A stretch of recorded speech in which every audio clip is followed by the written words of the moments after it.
सोचिए, अगर कोई इंसान आपको बिना किसी वजह के मार दे, न लूट के लिए, न दुश्मनी में, न गुस्से में, बस इसलिए क्योंकि उसे आपकी आवाज सुननी थी। रात का वक्त है, सड़क लगभग खाली है, दूर दूर तक सन्नाटा फैला हुआ है। आप अकेले चल रहे हैं।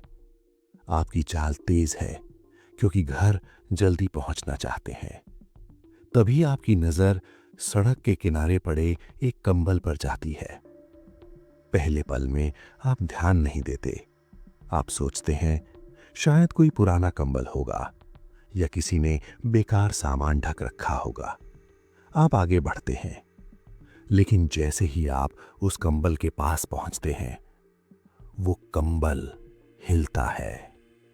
एक सेकंड के लिए आपका दिमाग काम करना बंद कर देता है और अगले ही पल उस कंबल के अंदर से एक इंसान उठता है। आप कुछ समझ पाते, कुछ बोल पाते, उससे पहले एक तेज वार। बस यहीं सब खत्म। अब जरा सोचिए, अगर ये सिर्फ एक घटना नहीं हो, अगर ऐसा हर हफ्ते हो, अगर हर महीने नई लाशें मिलती रहें और अगर पूरा शहर राख में बाहर निकलने से डरने लगे। आज की कहानी ऐसी ही दहशत की कहानी है। ये कहानी है 1970 के दशक की, जब न मोबाइल थे, न सीसीटीवी, न सोशल मीडिया, लेकिन डर बहुत तेजी से फैलता था। ये कहानी है जयपुर की, एक ऐसा शहर जो दिन में बिल्कुल सामान्य लगता था, लेकिन रात होते ही खामोश हो जाता था। साल था 1978। जयपुर में जिंदगी अपनी रफ्तार से चल रही थी। लोग काम पर जाते थे, बाजार लगते थे, पर्यटक आते थे। लेकिन एक रात सड़क किनारे एक अजनबी आदमी की लाश मिली। पुलिस पहुंची, इलाका सील किया गया। लाश पोस्टमार्टम के लिए भेजी गई। शुरुआत में मामला सामान्य लग रहा था। कोई लूट नहीं, कोई झगड़े के निशान नहीं, लेकिन पोस्टमार्टम रिपोर्ट ने सबको सोचने पर मजबूर कर दिया। मौत गर्दन की हड्डी टूटने से हुई थी और कान के नीचे एक गहरी चोट थी। ये चोट किसी भारी औजार से की गई थी। कुछ दिनों बाद फिर एक लाश मिली, फिर कुछ हफ्तों बाद एक और। हर बार वही चोट, वही तरीका, लेकिन अलग अलग इलाके, अलग अलग थाने। उस वक्त जानकारी का आदान प्रदान इतना तेज नहीं था, इसलिए शुरुआत में किसी को अंदाजा नहीं हुआ कि ये सब एक ही कहानी के हिस्से हैं। समय बीतता गया, लाशों की संख्या धीरे धीरे बढ़ने लगी। 10, 15, 20। अब ये सिर्फ पुलिस फाइलों तक सीमित नहीं रहा। अखबारों में छोटी छोटी खबरें छपने लगी। एक सीनियर पुलिस अधिकारी ने इन खबरों को ध्यान से पढ़ा। उसने देखा हर बार चोट एक ही जगह, यहीं से पहली बार शक हुआ। ये अलग अलग हत्याएं नहीं हैं, ये एक ही इंसान का काम है। मीडिया में धीरे धीरे बात फैलने लगी। लोगों को चेतावनी दी गई कि रात में सावधान रहें।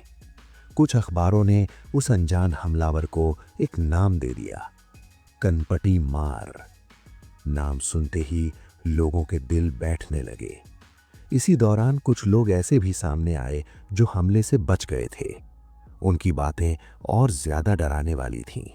उन्होंने बताया, रात के अंधेरे में सड़क किनारे कंबल में लिपटा कुछ पड़ा दिखाई देता था। वो इंसान जैसा नहीं लगता था, लेकिन जैसे ही कोई पास जाता, वो हरकत करता। इसके बाद जयपुर की रातें बदल गईं। लोग कहते थे जयपुर कभी सोता नहीं, लेकिन उन दिनों जयपुर रात में सांस भी धीरे लेता था। अपने ही कदमों की आहट, कुत्तों के भौंकने की आवाज, सब डराने लगा था। सर्दियों में कंबल ठंड से बचाने की चीज नहीं रहा, वो डर की पहचान बन गया। अब पुलिस पर भारी दबाव था। चश्मदीदों की मदद से स्केच तैयार किए गए। सबका कहना था हमलावर जवान है, तेज चलता है और बिल्कुल नहीं घबराता। अनुमान लगाया गया उम्र 25 से 30 के बीच है। पुलिस ने रणनीति बदली, सुनसान सड़कों पर छिपकर निगरानी शुरू की। कई रातें बिना किसी नतीजे के निकल गईं, लेकिन पुलिस जानती थी वो फिर आएगा। और फिर 1979 की एक रात जयपुर की कम इस्तेमाल होने वाली सड़क पर एक कंबल में लिपटा साया सड़क किनारे बैठा दिखा। काफी देर तक वो बिल्कुल नहीं हिला। फिर अचानक उसने हरकत की। यही वो पल था। पुलिस ने चारों तरफ से घेर लिया। वो भागा नहीं, वो डरा नहीं। थाने में पूछताछ हुई। उसने शांत आवाज में कहा, आप जितना सोच रहे हैं मैंने उससे ज्यादा किया है। उसका नाम था शंकरिया। जांच आगे बढ़ी। उसकी निशानदेही पर वही औजार बरामद हुआ जिसका जिक्र पोस्टमार्टम रिपोर्ट में था। फिर उसने एक एक करके सब कुछ कबूल कर लिया। उसने कहा उसे किसी से दुश्मनी नहीं थी, कोई निजी वजह नहीं थी।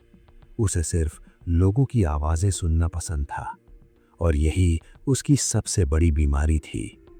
पुलिस हैरान थी, न गुस्सा न पछतावा। उसके चेहरे पर एक अजीब सी शांति थी, जैसे उसके लिए ये सब बस एक काम था।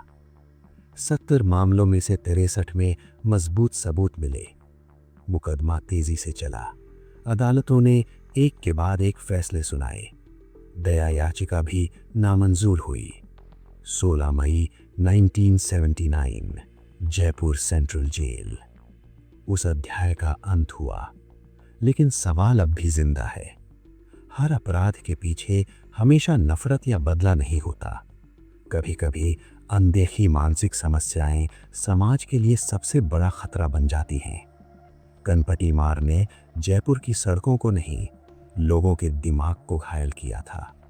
क्योंकि असली डर ये नहीं था कि कोई मार सकता है। असल डर ये था कि कोई बिना वजह ऐसा कर सकता है। अगर ये कहानी आपको सोचने पर मजबूर कर गई हो तो वीडियो को लाइक करें, अपनी राय कमेंट में लिखें और ऐसी ही सच्ची और डरावनी कहानियों के लिए चैनल को सब्सक्राइब करना न भूलें।